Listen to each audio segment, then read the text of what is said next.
Good morning, everybody. This is Eureka Street Crypto Hub, and I'm Eureka John, your host, and I'm broadcasting live on Theta TV, July 24th, 2021 at 7:01 in the morning on a Saturday.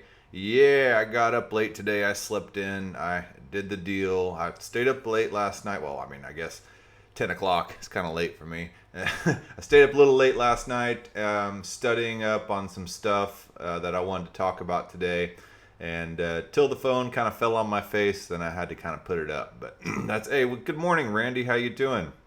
I appreciate those links about that DeFi virtual conference. I tried to log on and listen to some of the stuff at work yesterday, but I got slammed at work. So I'm going to be listening to that over the weekend. Those YouTube clips, outtakes are very valuable.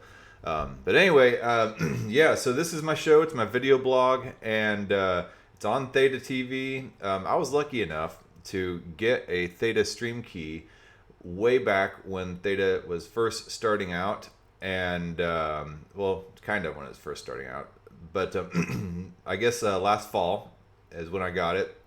And now there's a lot of people on Theta, and you have to do tryouts in order to broadcast on Theta Network. And I don't think that I would have won a stream key at this point now. So I'm very grateful and fortunate that I was able to acquire a stream key when I did. So here I am, and the show has progressed. And maybe now, I don't know, I could acquire a stream key, but back then I certainly could not have if the conditions and requirements were in place back then. So yeah, and so this is my show. It's my blog, and it's my journey through crypto and learning every step of the way. And you're along this ride with me vicariously, or however you want to be. But I'm not your teacher, and I'm not a financial advisor. Let's get that straight. And I'm not trying to shill any products. I'm just doing what I do, and I may change my mind about some stuff. I may, talk about products I'm invested in. Like, seriously, don't take me too seriously. But some people have, and it's been kind of interesting, having some conversations. But it is what it is. So what else did I want to say? Yeah, I don't know. But I do this every morning. I wake up and I just talk about something, because if you don't learn something new every single day, then you just start to stagnate, and then you start basically to die, for lack of better words. All right. So anyways, let's, it's learning every single day is like a complete rebirth process. And it's everything that we do and everything that we learn. I don't know. I feel like life in a way is kind of like I learned a new word, and the new word is the Droste Effect. And there's a guy on Bankless DAO. His name is Droste. It's Drost. And I was just like, man, well, that's kind of a weird name. Like, what is that? So let's take a look. Now that I'm thinking about it, let's just look up Droste. And it's kind of an interesting concept. And I was just like, okay, what is Droste? And okay, so Droste Effect, and it's basically what you see in fractals and just this constant recreation of something. So let's see here so it started off on the can of a cup of coffee, I believe. So it's a Dutch term for a specific type of recursive picture, a smaller version of itself, of the image within itself, in a recursive manner. In theory, the picture-in-picture effect continues deeper into the picture ad infinitum, so going on forever. This is the original, I guess, Coco ad, in which there was a picture of this lady holding this Coco, and then within that picture, and then within that picture, there's another one, and then it just goes on forever. So this is, so the advent of the digital age has taken the old Droste effect to a whole new level. In this compilation, you'll see 15 stunning examples of the Droste effect. The effect is named after a particular image that appeared in various forms on the tins and boxes of Droste cocoa powder, one of the main Dutch brands. It displays a nurse carrying a serving tray with a cup of hot chocolate and a box of Droste cocoa, depicting the same image shown on the right here. So let's see if I don't know. The brand's effect, maintained for decades, became a household notion. Reportedly, poet and columnist Nico Sheepmaker introduced a wider usage of the term in late 1970s. In the 1950s, one of the famous graphic artists, MC Escher, Moritz Cornelis Escher, MC stands. Oh, I didn't know that. Moritz Cornelis Escher, MC Escher, took the Droste Effect to another level with his incredible drawings and mapped images to a spiral. In the series of images below, you can see how Escher starts the image with a man looking at a photo. As you look further, this image will take you deeper into a never-ending loop of the same image. So, yeah, as typical MC Escher type of stuff, you know, kind of mind-bending. Here's another example of it. If you ever look in a mirror with a mirror behind you, you see the Droste effect. And, yeah, as you can see. So, anyway, to me, the whole that brought this idea on is you see this Droste effect, this fractal effect in nature constantly. If you look at what type of fruit is that has that Droste effect just built into it? Was it dragon fruit maybe? I can't remember. But yeah, yeah. I mean, so you're maybe we are all in a simulation, right? And we're constantly recreating ourselves over and over and over again. And you know, within our own simulation, and the further out we go, the more simulations we recreate, and that's what we're doing right now with the metaverse. We're recreating a new simulation within our own simulation, and then the metaverse will recreate its own simulation within their own simulation, and it just moves on ever outwards into eternity. And so when we continuously learn every day, we're contributing to the recreation of the next simulation. So, yeah, what a way to start a Saturday morning, right? So, yeah, I mean, it's kind of what I'm doing. Yeah, I don't know how I got on that tangent. I thought it was cool, and I remember when I was 17 on a pretty heavy acid trip, and I saw all these fractals in my vision, and it looked just like this Droste effect in a way. And yeah, maybe it affected me for the rest of my life. I don't know. Yeah, well, that being said, let's move over to what a great start to the show this morning. Let me pull up my chat log and just make sure I'm not missing anything. Okay, man, we got a handful of viewers. Yesterday I did the first POAP badge, and POAP is a proof of attendance protocol, and the proof of attendance protocol is an NFT badge, and it is used by a lot of DAOs and a lot of other entities in order to show that you have been to some place, and whenever you get to a meeting or whatever, or participate in some kind of program, you can receive a NFT POAP badge, and you can put it in your MetaMask wallet, your Ethereum wallet. In this case, these POAPs are on the XDAI chain, which you can also create in your MetaMask wallet. But it's basically a bookmark of your life, and you can collect these POAP badges. And yeah, it's pretty fun. And I have a little collection of POAP badges I will show you right here. Let's see here. Let me get my MetaMask address up so I can pull up and show you mine. Let's see here. Let me make sure I'm on the right address where all my POAP badges are indeed located. So let's see here. All right. So for collectors claiming, where can I see my collection? Okay, right here. Okay, so there's several ways you can see your collection, but for the purposes of this show, I will just enter address by hand and show me my badges. Okay, if I can get, okay, all right, enter my Ethereum address, display badges. Okay, so here are the badges that I own. Most of these are with the Bankless DAO from attending these meetings and community calls. You know, they had a guest on called named Philip Silva, and that was a really good talk, and I got to learn a lot. There's my POAP badge from yesterday's show. I gave myself one. I did make a list of new POAP badges for today's show, and let's see here. Where is it? It is right here. So if you shoot me a DM on Twitter or email. Let's see here. My email is right here. Okay. Dang. I keep picking up the wrong one. Here we go. There's my email, EurekaStreetCryptoHub@gmail.com.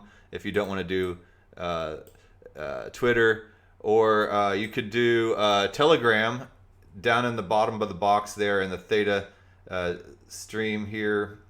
You will see my Telegram address, and you could join my Telegram group. It's really not a whole lot going on in there besides just a couple people being like, hey, what's up, But you can receive this POAP NFT as proof of attendance. This is number 2, and I made 100 of them. Yesterday I got so many inquiries. It's incredible. I was driving on the way to work, and my phone was just blowing up with people wanting this POAPs. And I was just like, geez, man, I only made 50 of them. But then what's happened is the wires got crossed with some other type of NFT investing group, and I hashtagged NFT in POAP on my Twitter thing, and whoever organized that group or something got a hold of that and spread it throughout the group. So everybody was hitting me up, showing me screenshots of some Zoom meetings, saying that they were at the meeting, they need to get their POAP. And I was like, what the hell are you talking about? And finally I figured it out. I thought it was scammers at first, but it wasn't scammers. It got wires crossed. But either way, now that entire group knows about this show, and it just shows the effect. But then also a lot of legitimate people got wind of the POAP, and it's amazing that we're in this space as collectors and as speculators, and a lot of reasons we're into this crypto space. And so the POAP offer just proved why we're here. We're in it because we see speculative and future value in things, and we never know what the future will bring, and we have a sense of optimism, and that's the beauty about this crypto and DeFi world and everything like that. We believe in democratization of ideals. We believe in an optimistic future. Most of us do, even though there can be crypto and decentralized technology can be used for a dystopian enslaved future. So so interesting stuff there. All right, let's go back to CoinGecko. Things have been going back up, back in the green. I mean, obviously in the last hour, whatever. But Bitcoin's back up at $33,853. Ethereum is up at $2,152. Binance Coin back up over $300. Cardano at $1.22. XRP at 60 cents. The Doge 19 cents. Polkadot $13.63. Uniswap up 13% in the last 7 days at $18.50. Bitcoin Cash at $455.90. Litecoin at $125.75. Solana $28.67. Chainlink, my stinky linkies, are at $16.81. 80 cents. Oh man, dropped a penny just in the moment I was talking. Stellar at 26 cents. Polygon Matic 92 cents. I bought a good little handful of Polygon Matic last week when it was down pretty heavy, and really happy I did, because I think Polygon Matic has a lot of stuff going on and it has a great future. And Theta Network, I also bought a nice little handbag of Theta and T-Fuel while it's been down here. So I mean, obviously I like Theta. I'm broadcasting on it. So let's see what else of significance that I have here. Aave 291.52. Let's see here. Cosmos 11.53. And let's take a quick look and see what is the highest in the last 7 days. So we have Axie Infinity, which is the NFT centered gaming token, and that has been doing amazing things lately. I don't know Telcoin. Sushi, okay, 30.7%. Dash, okay, 25. Interesting. Wonder why Dash is up. I'll have to look into that. Theta Network is up 24.6% in the past 7 days. T-Fuel 23.5. So it is back on its way up. It's coming out fully on mainnet 3.0 on July 30th, I believe. And then let's see here. And it also just recently got its 5th patent. Theta Network did. So that's pretty incredible. Decentraland in the metaverse, 15.9%. Ethereum's up 14%. Let's see here. Quant Network's been a weird one. It's kind of an oddball, but it's never. All this stuff hasn't really affected the Quant Network. It's still going up. Quant Network's kind of a banker's token, creating interoperability between banks for all their various ledgers. And then let's see here. Okay, so let's take a quick look at a couple of these others. I'm curious about, first of all, the Thorchain. Thorchain is kind of new to me, so I have some work I need to do in looking at the Thorchain, but I at least wanted to give it a quick little nod. The Thorchain, let's see here. I kind of wrote down a little description of what it is. It's basically like Uniswap, but across chains. So, Ethereum to Bitcoin to other types of chains. Thorchain provides decentralized liquidity across chains, and so they did suffer a pretty major hack fairly recently, just like within the past maybe a couple weeks, I guess. But that happens, and it seems like they've lived and learned, and it didn't seem to affect things too badly for them. And people are continuing on. I believe that's right. I don't know. It was fairly recent, but in the past, return on investment is $9,710. It's Thorchain is a very useful tool, and I just wanted to take a look at what Thorchain is here for just a second. It's a decentralized liquidity protocol. Deposit native assets into liquidity pools to earn yield. The network is 100% autonomous and decentralized, so it's run completely on code. It's a DEX. It's a multi-chain DEX, and so. Like I said, I need to look into this. I'm just taking a quick little look at it with me. And Randy's saying they had another hack in the last day or two. So they're under some vicious attack right now by some entities, and we need to figure this out. But that is what DeFi right now is going through, and DeFi is risky. So there are some very good projects that are still trying to figure out some things going on. Obviously, Thorchain is not trying to participate in any type of nefarious business. And a lot of times when you are doing something genuine and amazing, people will try to attack you. Look up Thorchain. Look at what they're doing. I'm going to dig deeper into it and try to appreciate the novelness of what they're doing, and see where this could go in the future once things get a little more refined. But the reason I wanted to look up Thorchain is because Shapeshift is a centralized exchange, and it is going decentralized. So let's take a quick look at the Fox token. And Randy says about the Thorchain, possible white hat hacker exploits Thorchain for $8 million, proposes 10% bounty. Huh. Okay. So, and if you don't know what a white hat hacker and a black hat hacker, a black hat is somebody who's malicious and just wants to destroy your network and everything like that.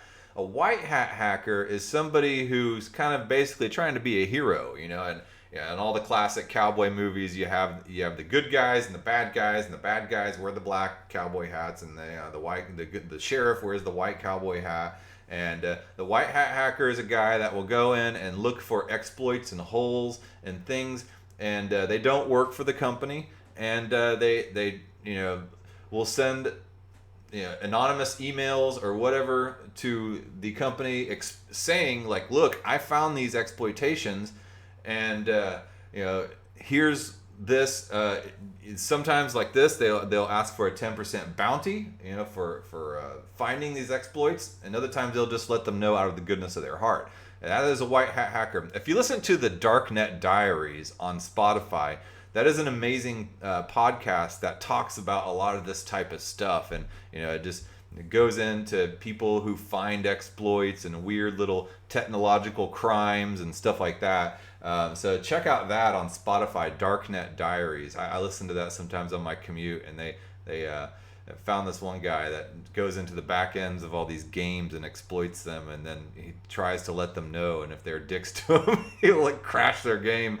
But anyway, so let's take a look at Fox Token. I'll look up that article about Thorchain hacker exploit, because I'm going to do an entire show basically centered around Thorchain.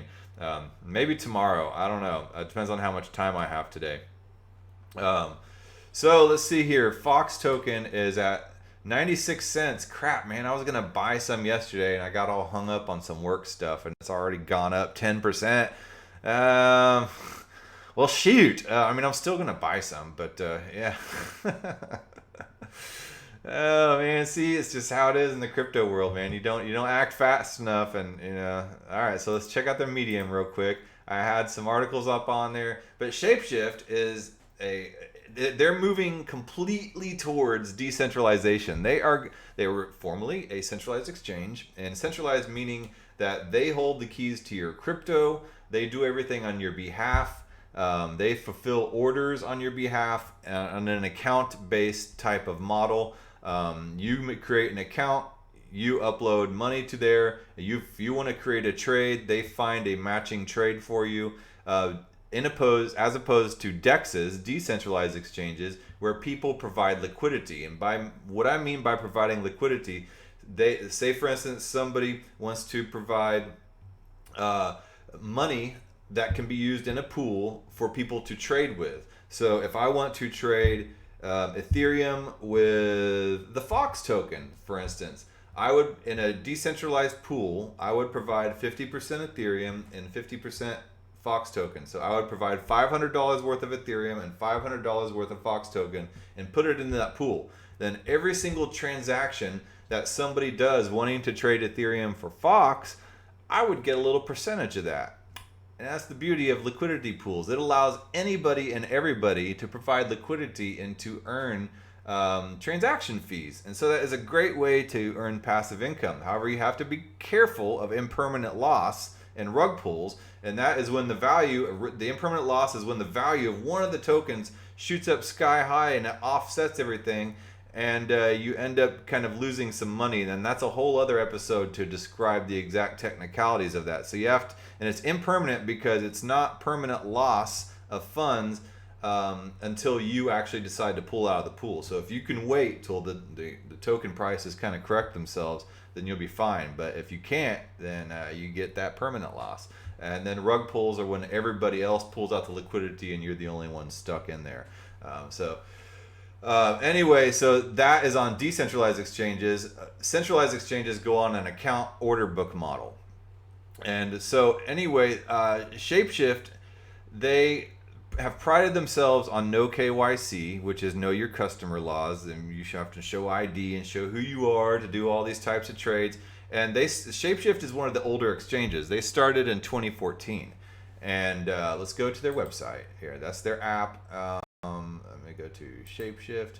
Okay, so I had their website up. Okay, so the thing is they're more of an app. So let's see.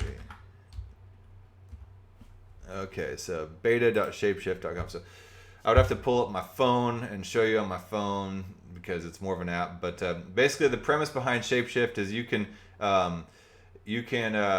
exchange across chains and do it in an anonymous way.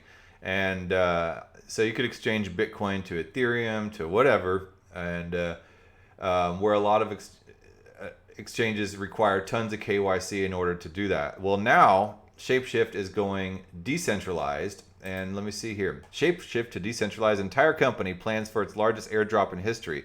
Eric Voorhees is now one of my new Bitcoiner heroes. After listening to the interview with him on Bankless, I'm a huge fan of Eric Voorhees, and I wrote down some notes just because every single second my mind was just getting blown about what he's doing.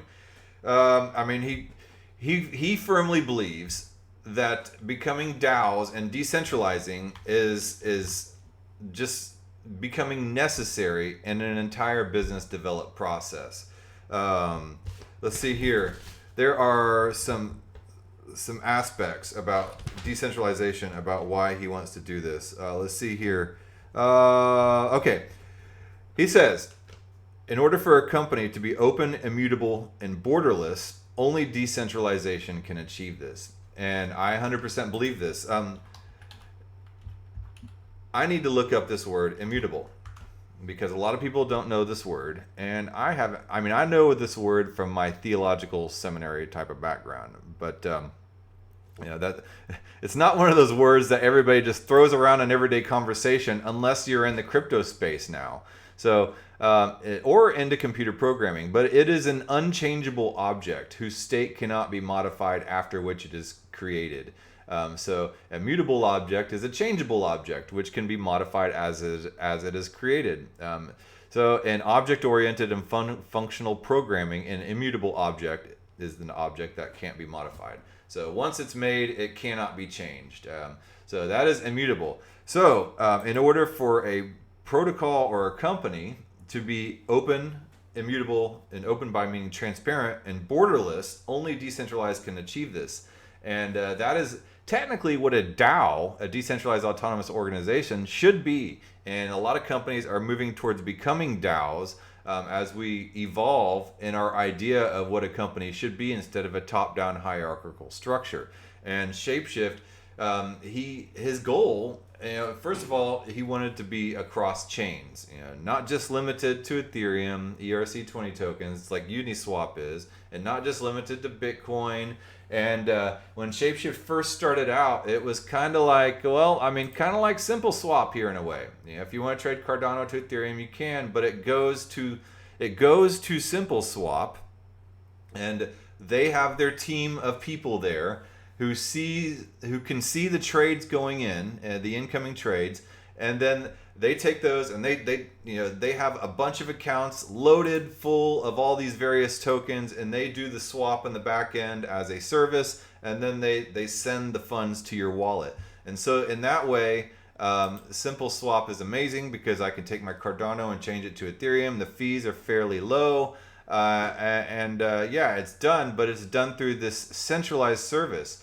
Now, what Shapeshift kind of did something similar previously, and they had an entire team of employees. I believe they had about 65 employees, and you would send your trade over there, and they had all these wallets full of all these various tokens, and they would do the trade for you.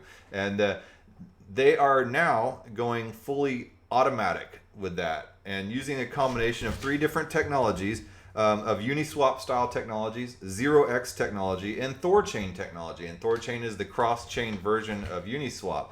And Uniswap, as I just explained, is the decentralized exchange model in which everybody adds into liquidity pools. And then there's the 0x technology. And if you notice on the front of your Ethereum address, you see, or on a lot of other cryptocurrency wallet addresses, you see 0x. What does the 0x mean? And I see a lot of people too in their user handles and everything like that. They have 0x Bill, 0x Bob, 0x Alice, 0x whatever. And I'm like, why did people put that? Well, 0x is a decentralized exchange contract process on the exchange on the blockchain. It's a protocol. So 0x is an open protocol for decentralized exchange on the Ethereum blockchain. So a lot of people who love Ethereum and love DEXs will put 0x at the front of their names. So basically it's just a maker and taker type of protocol, and it's all automatic, and it's about 100 lines of code, and that's basically what 0x is. And I'm not going to get into the weeds of Thorchain and Uniswap and 0x. I just kind of wanted to I'm kind of giving you a general blanket idea of what all this stuff is, because I personally myself struggle with a lot of these concepts too, and that's what this show is about. Not me having all these answers and trying to teach you. I'm just trying to show you where I am in all this.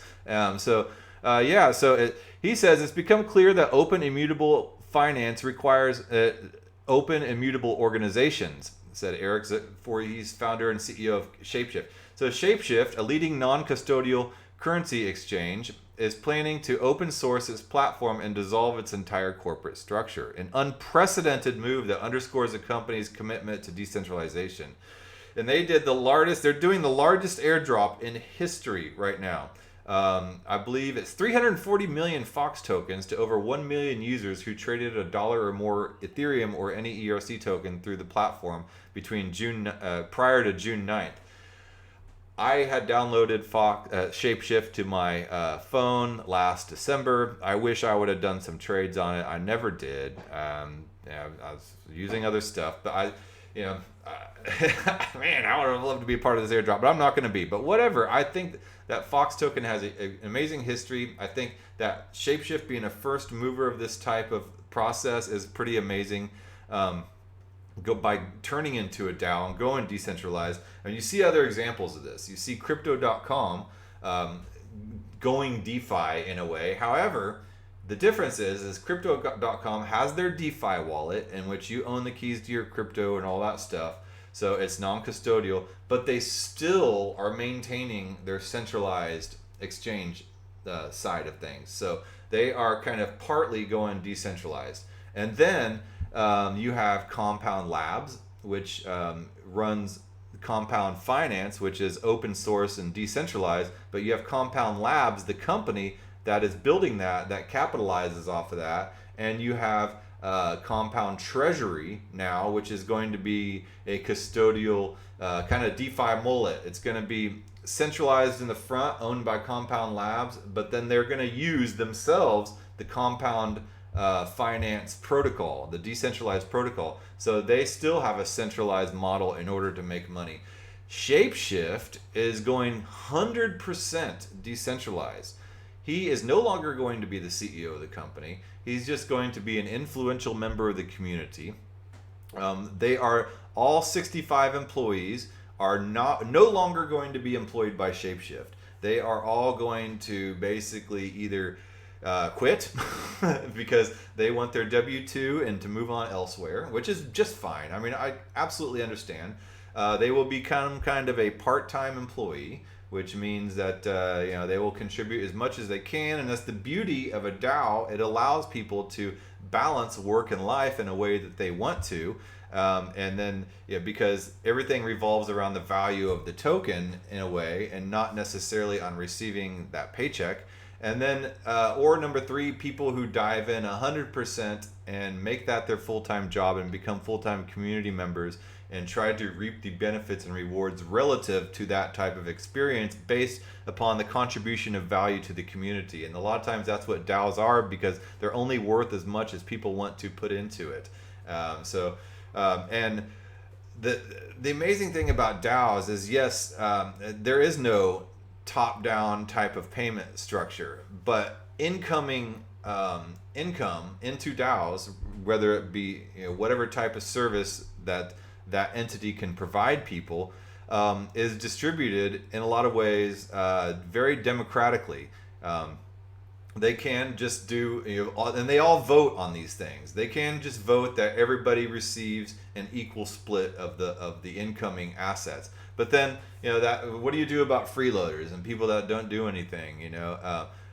Then they can use an app like Coordinape, and Coordinape was built by Andre Cronje, the founder of Yearn Finance. And Coordinape is an app that allows everybody to kind of vote on, everybody gets an allocation of the incoming funds in order specifically to give away to everybody else in the community. So it promotes a meritocracy and a merit-based type of thing. So the employee, there are butt kissers in every single corporation, and there are freeloaders, and the employees, they know who those people are that are rubbing up and got their nose up the boss's butt so much that they're basically freeloading.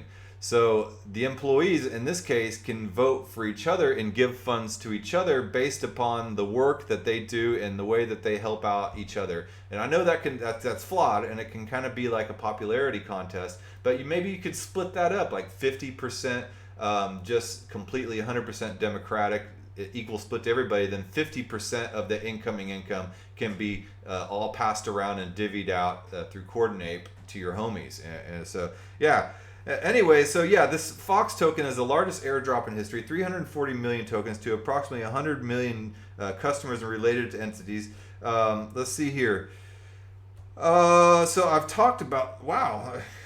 So anyway, then he starts to talk about the reason for this. The Bankless interviewer just wrapped it up really quick, and he put it in basically one sentence.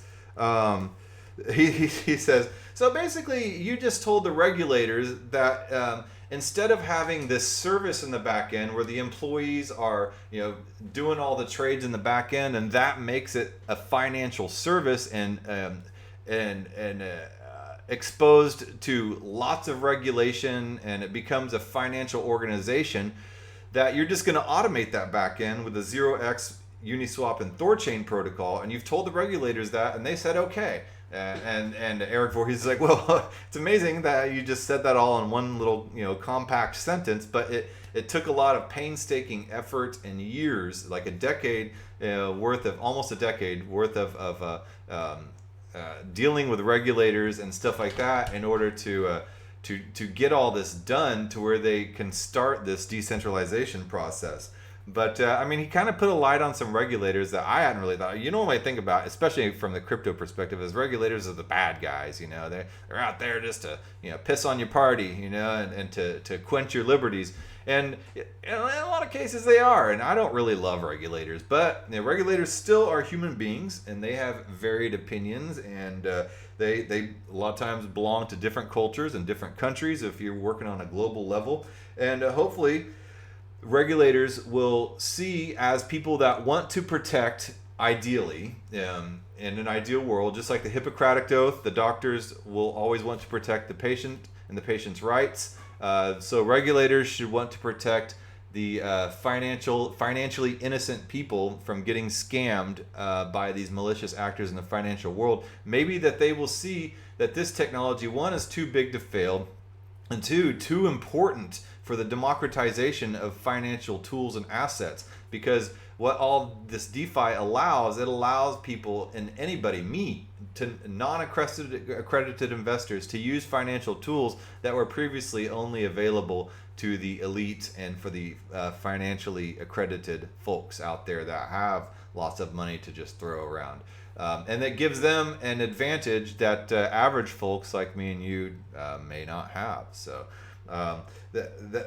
hopefully regulators will start to see this in the way that they also saw that they fought against cryptography back in the 90s and 80s between emails, and they wanted government backdoors in all emails. Joe Biden tried to, back when he was a senator, wanted to put in a clipper chip in everybody's computers so government could automatically immediately go in a backdoor and look at everybody's emails and everybody's computers.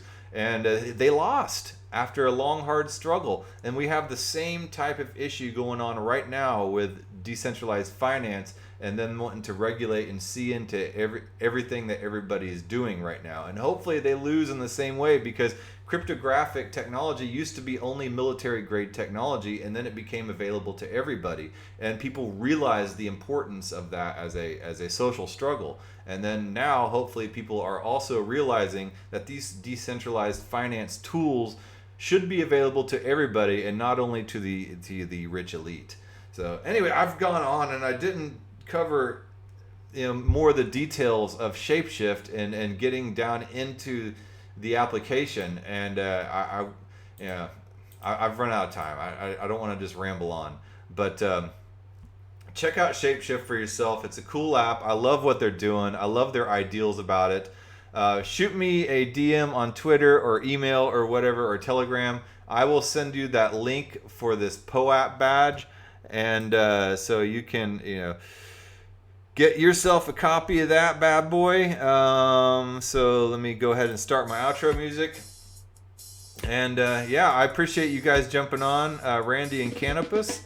And let's keep moving on together in the crypto space. I appreciate those links, Randy, again, for that DeFi conference. I'm going to be listening to that as well, because there's a lot of amazing speakers on that one too. And I can tell that you're probably, especially since you watched that crypto conference, learning a lot, maybe a lot more about this than I know. And I would love to hear your thoughts and your knowledge, and I appreciate you sharing me your thoughts on Thorchain today. So that what it do, man. All right, I will talk to you guys tomorrow. All right, bye.